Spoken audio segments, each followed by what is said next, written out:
One of the most thoughtful questions that I was asked recently was at a conference that I was at in Dallas. I mentioned this a couple of episodes ago for the Success Finder and the coaches conference down there. One of the most thoughtful questions I was asked during that conference is, who are you learning for?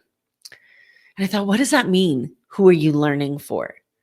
And they started to explain that as you take in information, as you sit in an personal development or professional development or educational setting, that we should always be taking in information with an understanding of who we're learning for. How are we going to reuse this information? And I thought that this was really, really thoughtful. Followed by this was one of the most impactful statements that I heard all weekend. My name is Amber Furman, and this is the More Than Corporate Podcast. Welcome to the More Than Corporate Podcast. I'm Amber Furman, recovering perfectionist and serial accomplisher. If you're anything like I used to be, you've been living your life thinking that if you accomplish enough stuff, you'll finally find the success you've always wanted. But what if it's not about accomplishing more stuff? What if it's about accomplishing the right stuff? I believe you don't find success. You create it by intentionally designing the life you want and having the courage to get out of your comfort zone to live your design. I went from doing what I was supposed to do to doing what I love to do, and now I get to help others do the same. Keep listening as I chat with inspiring people who make it their mission to live their best life every day and learn how you too can live the life you've always wanted.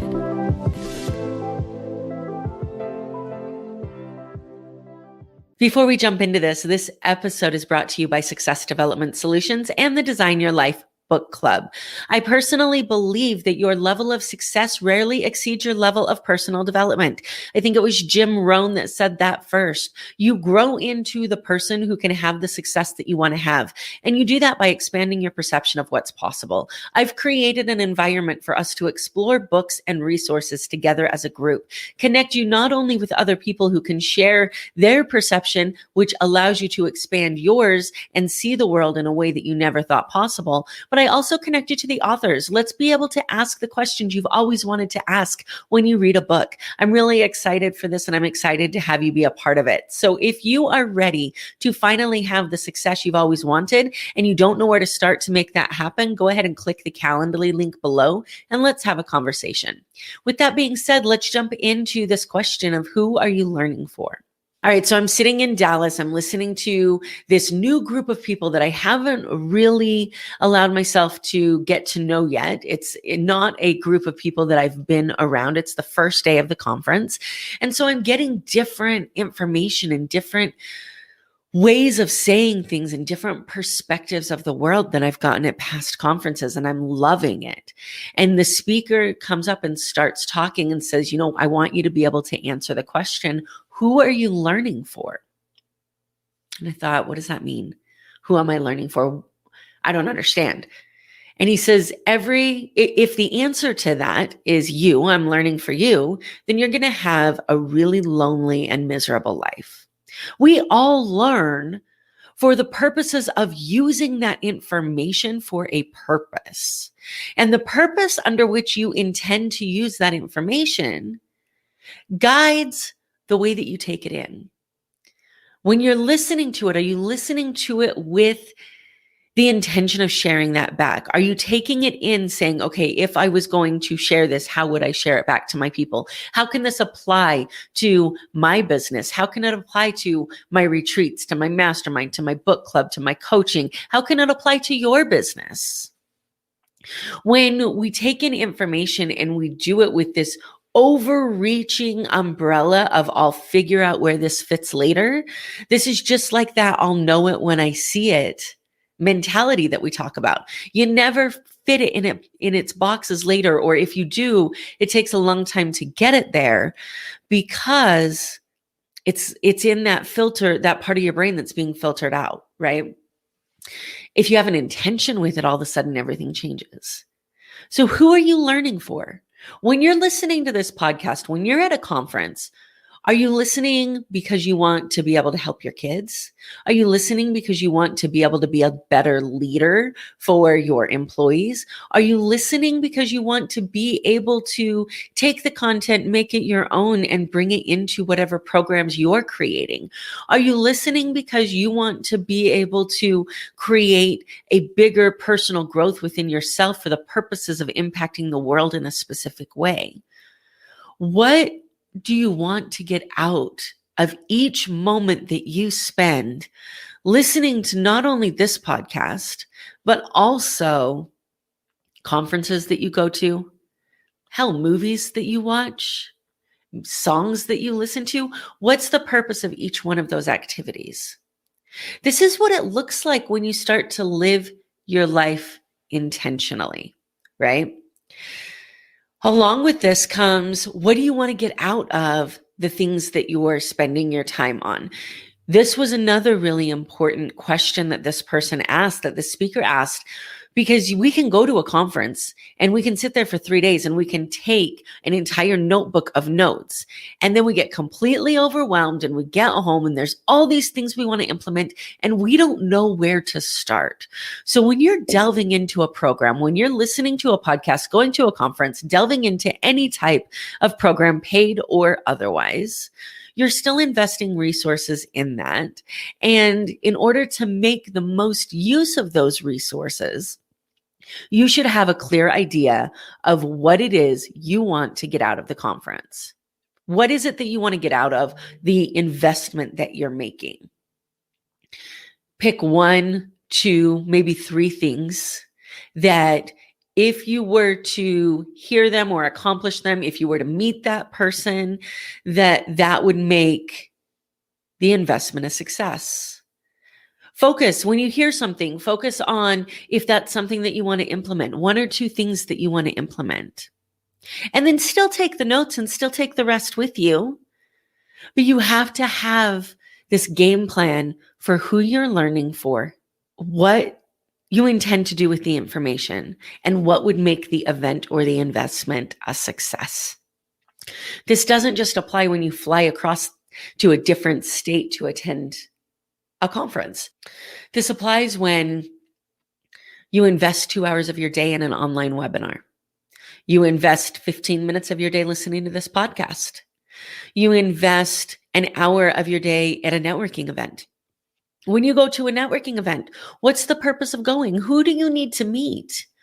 What value can you provide to somebody? What person do you need to know, either the name of the person or the profession or position of the person? Who do you need to meet in order to be able to impact the world the way that you want to? How can you add value to those places that you go? This question of who are you learning for ties all of these things into one big conversation of what's the purpose of being here? What do you intend to do with this information? How are you going to use it? And how are you going to make sure that it makes it through all the filters that you have in your brain in order to actually become an actionable step? So I told you in the beginning that this question led to one of the most powerful and impactful statements I heard the entire weekend. And it was this. I grew up, okay, it wasn't this. Hold on, backstory.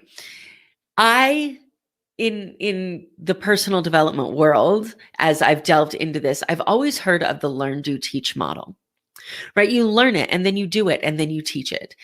By learning it, you're able to do it. By doing it, you're able to teach it. By teaching it, you learn it even more, and then you can do it better, and then you can teach it better. And this cycle goes around and around and around.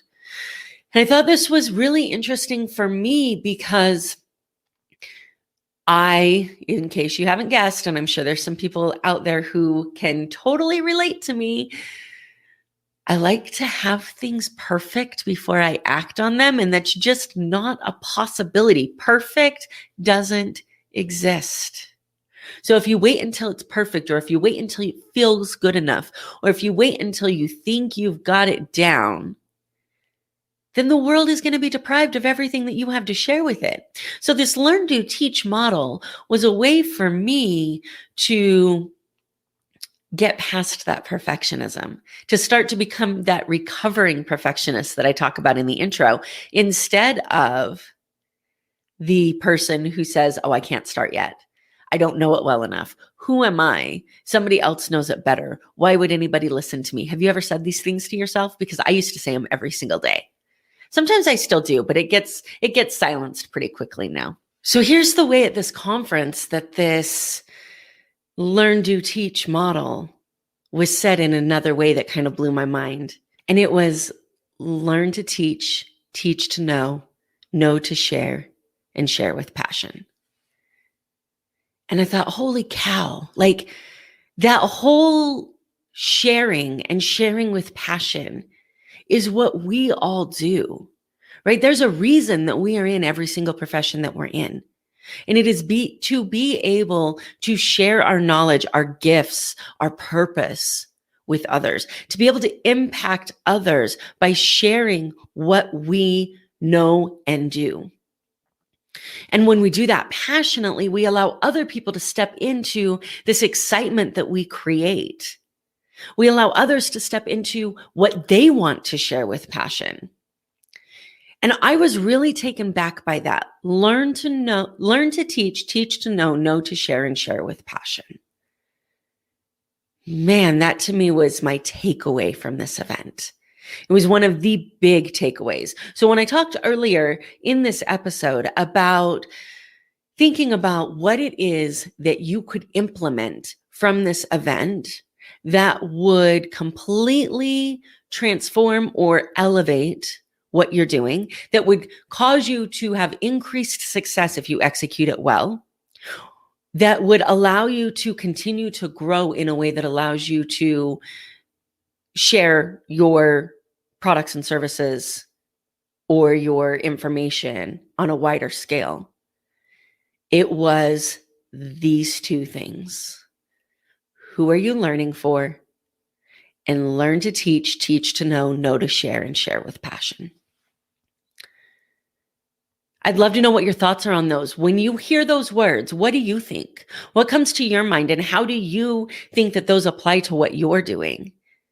Shoot me an email or comment on the video and let me know what you think.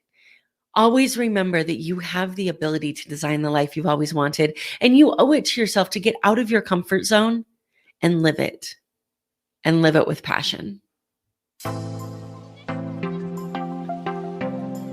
Thank you so much for listening to this episode of the More Than Corporate podcast. If anything that was said during this episode resonated with you or provided value in any way, it would mean the world to me if you would head over to iTunes and leave a rating and review for the More Than Corporate podcast. Thank you so much for taking the time to do that. I'm really looking forward to connecting with you. If you'd also like to connect, I've created a Facebook group that is full of amazing people who also make it their mission to live their best life every single day. If that sounds like something that you're interested in, the name of that Facebook group is Success Center. Head over there, request to join, and I look forward to connecting with you soon.